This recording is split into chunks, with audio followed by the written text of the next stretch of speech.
వైకుంఠపురంలో ఉన్న వెంకటేశ్వర స్వామి ఆలయం ప్రతి శనివారం భక్తులతో కిటకిటలాడుతోంది. పక్క గ్రామాల నుండి కూడా భక్తులు భారీ సంఖ్యలో తరలివచ్చి స్వామివారిని దర్శించుకుంటారు. ప్రతి శనివారం స్వామివారికి ప్రత్యేక అభిషేకాలు, నోము ప్రతిష్ఠ కార్యక్రమాలు నిర్వహిస్తారు. ఆపై ఆలయానికి వచ్చే భక్తులందరికీ నిత్యాన్నదానం కార్యక్రమం కూడా నిర్వహించడం జరుగుతోంది.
జయ శ్రీమన్నారాయణ ఆచార్యపుత్రుడు శ్రీ శ్రీ శ్రీ తిరుదండిచల శ్రీమన్నారాయణ రామాంజనేయ స్వామి గారి దివ్య భవ్య మంగళ ఆశీ వైభవంతో శ్రీ వైకుంఠపుర క్షేత్రంలో ఈ శ్రావణ మాస ఉత్సవాలు అత్యంత వైభవపేతంగా మనం శ్రీ పాంచనాథాగమ శాస్త్ర ప్రకారం నిర్వహించుకుంటున్నాం.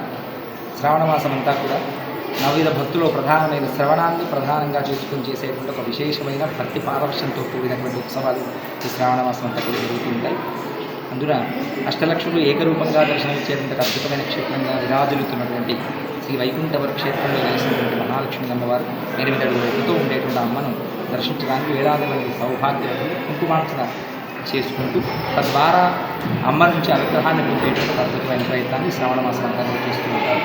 అందులో 14 రోజులు చతుర్దశ గుణాధీశ్వరుడైన విరాట్ వెంకటేశ్వర స్వామి క్షేత్రంగా విరాజులుతున్నటువంటి ఈ శ్రీ వైకుంఠపురంలో ఉండేటువంటి సపరివారయుతంగా ఉండేటువంటి సమస్త దేవతాగణం అంతా కూడా స్వామి సేవకు వచ్చేటువంటి ప్రతి భక్తుడిని అనుగుణంగా కాపాడుతూ వారికి కావాల్సినటువంటి ఇష్టకామ్యార్థాలన్నీ కూడా సిద్ధింపు చేసేటువంటి అద్భుత క్షేత్రం శ్రీ వైకుంఠపురం. ఈ శ్రావణ మాసంలో ప్రతిరోజు మహాలక్ష్మి అమ్మవారికి 8:30 గంటలకు పంచామృత అభిషేకంతో పాటుగా 1,00,000 కుంకుమార్చన కార్యక్రమాలు జరుపుతున్నాం. అభిషేకం అనంతరం కుంకుమార్చనతో పాటుగా మహాలక్ష్మి యాగాన్ని కూడా మనం ఈ 30 రోజుల పాటు సన్నిధిలో నిర్వహిస్తున్నాం. వందలాది మంది వేలాది మంది భక్తులు సౌభాగ్యవతులు ఈ ఉత్సవంలో పాల్గొంటూ అమ్మవారి అనుగ్రహాన్ని పరిపూర్ణంగా పొంది ధరిస్తున్నారు. అందరూ ఈ క్షేత్రానికి రండి, స్వామివారిని అమ్మవారిని దర్శించుకొని మీ అభీష్టాలు నెరవేర్చుకొని భగవత్ సేవలో పాల్గొనేటువంటి ప్రయత్నం చేతులుగాక మీ అందరికీ ఈ శ్రావణ మాస వైభవంలో ఆహ్వానం పొందుతున్నాం. అలాగే పౌర్ణమి రోజున శ్రావణ పౌర్ణమి రోజున ఆ విరాట్ వెంకటేశ్వర స్వామి గారి శ్రవణ నక్షత్రం అందున ఈ క్షేత్రంలో ఉండేటువంటి లక్ష్మీ హైగ్రీవ స్వామి అద్భుత విశేషం ఉత్సవంగా పౌర్ణమి రోజు అంటే రాఖీ పండుగ రోజున శ్రవణ నక్షత్రయుక్తంగా ఉండేటువంటి ఆ రోజున లక్ష్మీ హైగ్రీవ స్వామి వారికి హైగ్రీవ ఇష్టి అనబడేటువంటి కార్యక్రమాన్ని మనం జరుపుతాం. విద్యార్థులందరూ చక్కగా అభ్యాసం చేసేటువంటి పిల్లలు, చదువుకుంటున్నటువంటి పిల్లలందరూ కూడా ఈ కార్యక్రమం నిర్వహించి స్వామి యొక్క విద్యానుగ్రహాన్ని పొంది ధరించవచ్చు. అందరికీ ఆహ్వానం ఉంటుంది. చక్కగా అందరూ పాల్గొనండి, భగవత్ కటాక్షాన్ని పొంది ధరించండి. జయ శ్రీమన్నారాయణ.